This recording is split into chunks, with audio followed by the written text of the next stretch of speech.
സെയ്ഫ് സൈൻലാബ്ദീൻ തിരുവനന്തപുരത്ത് എൻ്റെ കൂടെ ഉണ്ട്. സെയ്ഫ്, പുതുക്കിയ സപ്ലൈകോയുടെ പുതുക്കിയ വില വിവര പട്ടിക അവർ പ്രസിദ്ധീകരിച്ചിരിക്കുന്നു. അപ്പോൾ പ്രധാനപ്പെട്ട ഐറ്റങ്ങളുടെയൊക്കെ വില എന്നാണ് നമുക്ക് അറിയേണ്ട കാര്യം. സെയ്ഫ്, എന്താണ് അതിൻ്റെ വിശദാംശം പറയൂ.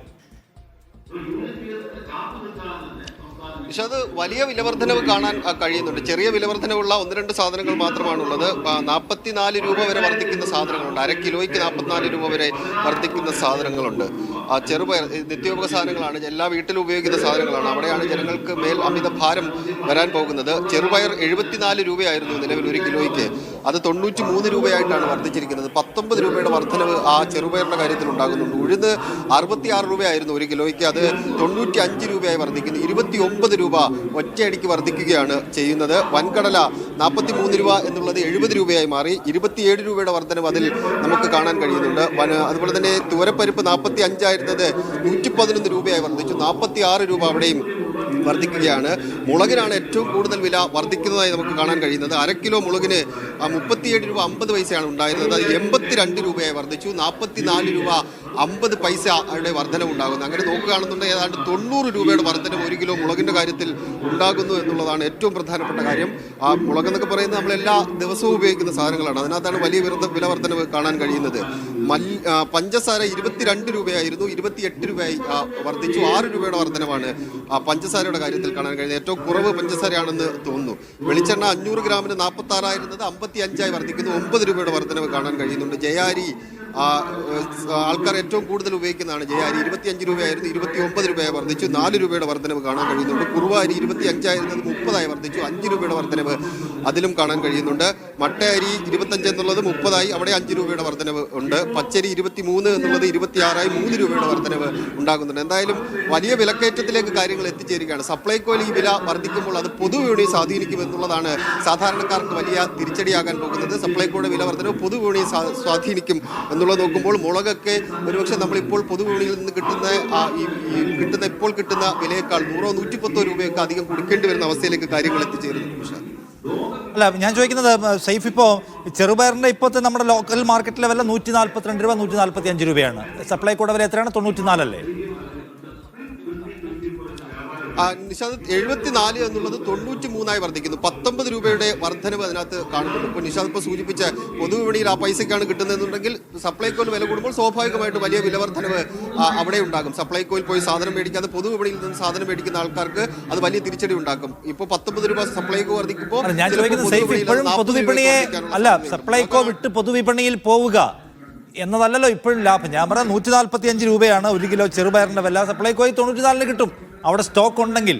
പൊതുവിപണിയിൽ 250 രൂപയാണ് 1 കിലോ മുളകിന്റെ വില. അത്രയും വിലയില്ല സപ്ലൈകോയിൽ. എന്ന് വെച്ചാൽ എല്ലാവരും സപ്ലൈകോ വിട്ട് നേരെ പൊതുവിപണിയിലേക്ക് പോകും, അല്ല മറ്റു മാർക്കറ്റിലേക്ക് പോകുന്നു പറയാൻ പറ്റില്ല. അത് പറയാൻ പറ്റില്ല നിഷാദ്. കാരണം ഇത് നമ്മളിതിന് ആ രീതിയിൽ മാത്രം കാണുന്നത് ശരിയാണോ എന്ന കാര്യത്തിൽ ഒരു സംശയമുണ്ട്. കാരണം സപ്ലൈകോയിൽ ഈ വില കുറവിനാണ് കിട്ടുന്നത്. പൊതുവിപണിയേക്കാൾ വില കുറവിന് കിട്ടും എന്ന കാര്യത്തിൽ സംശയമില്ല. ഇപ്പോൾ അര കിലോ മുളക് നിഷാദ് ഇപ്പോൾ ഒരു കടയിൽ പോയി മുളക് 250 രൂപയ്ക്കാണ് മേടിക്കുന്നതെങ്കിൽ സപ്ലൈകോയിൽ അത് ഇനിയിപ്പോൾ 90 രൂപ അധികം കൊടുത്ത് മേടിക്കേണ്ടി വരും. നിലവിൽ 37 രൂപ എന്നുള്ളത് 82 രൂപ മാറുകയാണ്. 44 രൂപ സപ്ലൈകോയിൽ വർദ്ധിക്കുമ്പോൾ പൊതുവിപണിയിൽ അതിന്റെ വിലക്കയറ്റം ഉണ്ടാകില്ല എന്നാണ് നിഷാദ് സൂചിപ്പിക്കുന്നത്. അല്ല, അങ്ങനെയല്ല ഞാൻ പറഞ്ഞത്. വേണമെങ്കിൽ പൊതുവിപണിയിലെ വിലയ്ക്ക് അനുസരിച്ചാണ് ഇവിടെ സപ്ലൈകോ അവരുടെ വില നിലവാരം ഓരോ തവണയും അപ്ഡേറ്റ് ചെയ്യുക. അത് എന്താണോ പൊതുവിപണിയിലെ ഇപ്പോഴത്തെ വില അതിൻ്റെ 30% കുറച്ചായിരിക്കും ഇവിടെ വില ഉണ്ടാവുക എന്നാണ്. ഇപ്പോൾ എന്താണോ 1 കിലോ ചെറുപയറിന് 150 രൂപ 35% കുറച്ച് 90 സംതിങ് നമുക്ക് നമ്മൾ വിൽക്കുകയാണ്. അതല്ലേ ക്ലാരിറ്റി ഞാൻ ചോദിക്കുകയാണ്. അതെ നിഷാദ്, അതെ തീർച്ചയായിട്ടും അങ്ങനെ തന്നെയാണ്. ഇപ്പൊ നിലവിലെ പൊതുവിപണിയിലെ കാര്യമാണ് നമ്മൾ സൂചിപ്പിക്കുന്നത്. ഈ ഓരോ 3 മാസം കൂടുമ്പോഴും ഇതിന്റെ വിലവിവര പട്ടികയും മറ്റും പരിശോധിക്കും എന്ന് മന്ത്രി സൂചിപ്പിക്കുന്നുണ്ട്. അന്നേരം പൊതുവിപണിയിൽ വില കയറുകയാണെന്നുണ്ടെങ്കിൽ ചിലപ്പോൾ ആ വിലയുടെ അടിസ്ഥാനത്തിലുള്ള വർധനവ് വീണ്ടും ഒരുപക്ഷെ ഉണ്ടാകാനുള്ള സാധ്യത തള്ളിക്കളയേണ്ട. അങ്ങനെയാണ് 55% ഉണ്ടായിരുന്ന സബ്സിഡി 55% കുറഞ്ഞിരിക്കുന്നത്. അതെ നിഷാദ്, അങ്ങനെ കൂടി വരികയാണെന്നുണ്ടെങ്കിൽ ചിലപ്പോൾ വീണ്ടും ഈ വർധനവ് എന്നുള്ളത് വീണ്ടും വർദ്ധിക്കാനുള്ള സാധ്യത തള്ളിക്കളയേണ്ട എന്നാണ് ഞാൻ സൂചിപ്പിച്ചത്.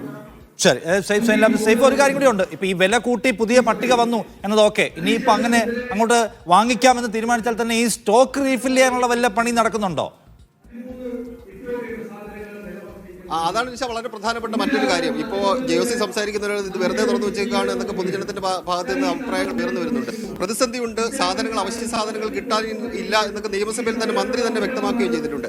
2000 കോടി രൂപ ബജറ്റിൽ വകയിരുത്തിയിട്ടുണ്ട്. അത് കിട്ടുന്ന മുറയ്ക്ക് സാധനങ്ങൾ എത്തിക്കാമെന്ന പ്രതീക്ഷയൊക്കെ ആയിരിക്കും ഒരുപക്ഷെ ഉണ്ടാകാൻ പോകുന്നത്. വിലവർദ്ധനവ് എന്ന് മുതൽ പ്രാബല്യത്തിൽ വരുമെന്ന് മന്ത്രിയോട് ചോദിക്കുമ്പോൾ ഈ ടെൻഡർ നടപടികൾ പൂർത്തിയാക്കിയ ശേഷം വരും എന്നാണ് പറയുന്നത്. എന്തായാലും അടുത്ത ടെൻഡർ അത് ഉടനെ ഉണ്ടാകും. ഈ ബജറ്റിൽ പണം അനുവദിക്കുന്നതനുസരിച്ച് ഇന്നിപ്പോൾ വോട്ട് ഓൺ അക്കൗണ്ട് പാസ്സാക്കി ബജറ്റിൽ പണം വരുന്നതനുസരിച്ച് ഒരുപക്ഷെ ഒരാഴ്ചക്കുള്ളിൽ തന്നെ സാധനങ്ങൾ ലഭ്യമാക്കാൻ കഴിയുമെന്ന പ്രതീക്ഷയാണ് ഭക്ഷ്യവകുപ്പുമായി ബന്ധപ്പെട്ട് ഉദ്യോഗസ്ഥരോട് സംസാരിക്കുമ്പോൾ അടക്കം അവർ പങ്കുവെക്കുന്നത്. ശരി, സൈഫ് സൈൻലാബ്ദീൻ വിവരങ്ങൾ നൽകിയത്. ഈ സപ്ലൈകോ ഉൽപ്പന്നങ്ങളുടെ വില കൂട്ടാനുള്ള തീരുമാനം സർക്കാർ കഴിഞ്ഞ 6 വർഷത്തിനിടയ്ക്ക് ആദ്യമായി വില കൂട്ടുന്നു എന്നാണ് സർക്കാർ പറയുന്നത്. എന്ന് വെച്ചാൽ വിപണി വില എന്താണോ അതിൻ്റെ 35%, 35% കുറച്ച് മാത്രമേ ഫിക്സ് ചെയ്യാൻ കഴിയൂ. 100 രൂപയ്ക്ക് വിപണിയിൽ കിട്ടുന്ന ഒരു സംഗതി 65 രൂപയ്ക്കായിരിക്കും ഇനി സപ്ലൈകോയിൽ കിട്ടുക. അതിൽ കുറഞ്ഞ വിലയ്ക്ക് കിട്ടിയിരുന്നു, ഇനി അത് കിട്ടില്ല. 110 രൂപയാകുമ്പോൾ 65, 75 ആകും. 120 രൂപ മറ്റു പൊതുവിപണിയിൽ കിട്ടുമ്പോൾ ഇവിടെ 85 ആകും. ആ നിലയ്ക്ക് 35%, മാക്സിമം 35% വരെയാണ് സബ്സിഡി അനുവദിക്കുക. അതിൽ കുറഞ്ഞ സബ്സിഡിയുള്ള സംഗതി ഉണ്ടാവും, സബ്സിഡിയെ ഇല്ലാത്തതും ഉണ്ടാവും. അപ്പോൾ സപ്ലൈകോയുമായി ബന്ധപ്പെട്ട് കഴിഞ്ഞ കുറേ ആഴ്ചകളായി നേരിടുന്ന പ്രധാനപ്പെട്ട പ്രശ്നം അവിടെ സ്റ്റോക്കില്ല എന്നതാണ്. അവശ്യ സാധനങ്ങൾ പലതും സംസ്ഥാനത്തെ ഒട്ടുമിക്ക ഔട്ട്ലെറ്റുകളും കിട്ടാനില്ല. കാരണം അത് റീഫിൽ ചെയ്യാൻ, സ്റ്റോക്ക് അപ്ഡേറ്റ് ചെയ്യാൻ സർക്കാരിന് കഴിയുന്നില്ല. കടുത്ത സാമ്പത്തിക പ്രതിസന്ധിയുണ്ട്.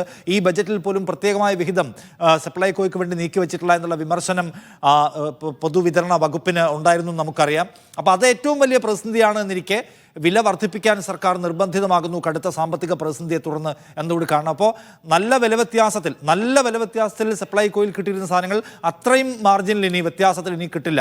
അത് കുറവായിരിക്കും. എന്ന് വെച്ചാൽ 50% വരെ വില കുറഞ്ഞ് കിട്ടിയിരുന്ന 100 രൂപയുടെ സാധനം 50 രൂപയ്ക്ക് കിട്ടിയിരുന്നുണ്ടെങ്കിൽ ഇനി അങ്ങനെ കിട്ടില്ല. 35%, 35 രൂപയുടെ വ്യത്യാസമാണ് മാക്സിമം 100 രൂപയിൽ ഉണ്ടാവുക എന്നാണ് കാണേണ്ട കാര്യം. അപ്പോൾ സ്റ്റോക്ക് സർക്കാർ അപ്ഡേറ്റ് ചെയ്യുമോ, റീഫിൽ ചെയ്യുമോ എന്നതാണ് ഉറ്റുനോക്കുന്ന ഏറ്റവും പ്രധാനപ്പെട്ട സംഗതി.